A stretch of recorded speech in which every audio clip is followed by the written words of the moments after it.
বুট মাখবো। বুটগুলো সিদ্ধ করে নিয়েছি, বাগার দিই নাই। এগুলোর মধ্যেই যে পেঁয়াজ আর হলো কাঁচামরিচ, ধনে পাতা, সরিষার তেল একসাথে মেখে নিলাম। দিয়ে দিলাম আদা কুচি,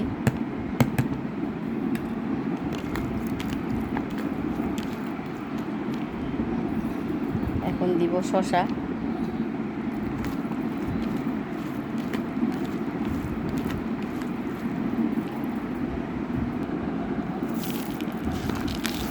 এক মোটা আঁচড় দিলাম।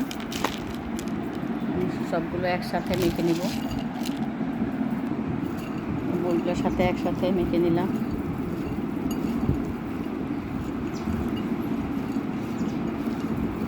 সরষেটা লাগিয়ে দেওয়া ছিল।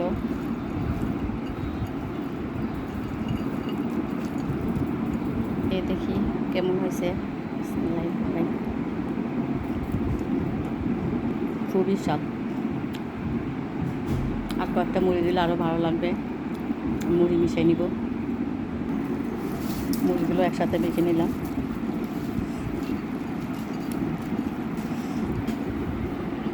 মুড়ি মাখা হয়ে গেছে। চানাচুর, মুড়ি, বুট ভালোই লাগতেছে খাইতে।